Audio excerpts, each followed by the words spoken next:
ఈ రోజే సబ్స్క్రైబ్ చేయండి మీ ఫేవరెట్ షోస్ చూడండి. డాక్టర్ గారు, మరి ఈ గ్లూటెన్ ఫ్రీ ఉప్మా అన్నది ఎలా తయారు చేసుకోవాలి? మరి ఈ మధ్య కాలంలో అందరూ కూడా గ్లూటెన్ అని ఎందుకు ఎక్కువ ఆలోచించాల్సిన అవసరం వస్తుందో కూడా చెప్తారా? మామూలుగా గోధుమల్లో ఉండే ప్రోటీన్ ని గ్లూటెన్ అంటారు.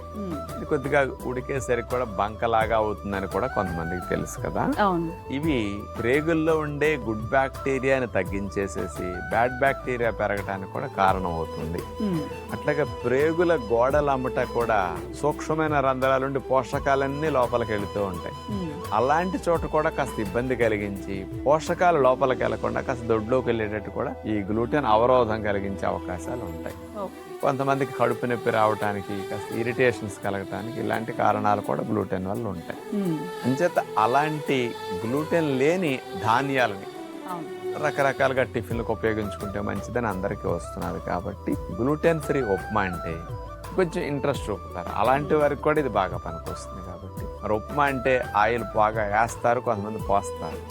అసలు ఆయిలే ముట్టుకోకుండా టేస్ట్కి ఏమాత్రం లోట్లు అనిపించకుండా మన పద్ధతిలో పోషకాలను బాగా ఇచ్చే ఉప్మా ఎలా తయారు చేసుకోవాలో ఇప్పుడు చూద్దాం. గ్లూటెన్ ఫ్రీ ఉప్మా తయారు చేయడానికి కావలసిన పదార్థాలు: రాగులు 1/2 కప్పు, సజ్జలు 1/2 కప్పు, టమోటా ముక్కలు 1 కప్పు, పెరుగు 1 కప్పు, బీన్స్ ముక్కలు 1/2 కప్పు, క్యాప్సికం ముక్కలు 1/2 కప్పు, క్యారెట్ తురుము 1/2 కప్పు, పచ్చిమిరపకాయ ముక్కలు 1 టేబుల్ స్పూను, జీలకర్ర 1 టీ స్పూను, ఆవాలు 1 టీ స్పూను, అల్లము తురుము 1 టీ స్పూను, ఎండుమిరపకాయ 1, మేగడ 1 టీ స్పూను, పసుపు కొద్దిగా, కరివేపాకు కొద్దిగా. ముందుగా ఒక మందపాటి మట్టి పాత్ర తీసుకుని అందులో ఉప్మాకు మనం తీసుకున్న సజ్జలు రాగుల్ని దోరగా వేపించుకుంటున్నాం. అలా రెండుటిని వేపించేసి కొద్దిగా గోరువెచ్చగా చల్లారనిచ్చి మిక్సీ జార్లో వేసేసి దాన్ని రవ్వగా చేసేసుకుంటాం. ఉప్మా తాలింపు కొరకు మరొక మట్టి పాత్ర తీసుకుని అందులో మేగడ వేసేసి జీలకర్ర, ఆవాలు, ఎండుమిరపకాయ ముక్క, అల్లము తురుము, కరివేపాకు, పచ్చిమిర్చి ముక్కలు, ఇక బీన్స్ ముక్కలు,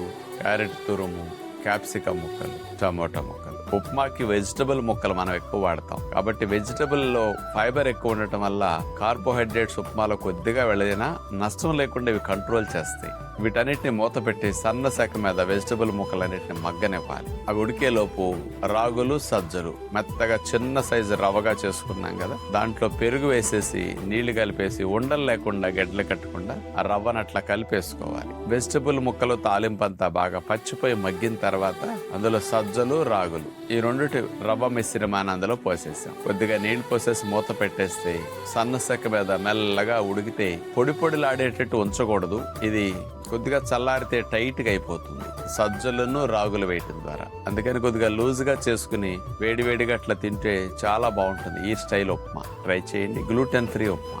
మిల్లెట్స్ తో చేసిన ఉప్మా అయినా, పాలిష్ పట్టని ముడి రవ్వలతో చేసిన ఉప్మా అయినా, స్ప్రౌటింగ్ చేసిన రవ్వలతో ఉప్మా అయినా, ఉప్మాలు ఎక్కువ తింటే షుగర్ పెరుగుతుంది, బరువు పెరుగుతుంది, ఫ్యాటీ లివర్ వస్తుంది, ఎల్డిఎల్ కొలెస్ట్రాల్ కూడా ఎక్కువ అవుతుంది.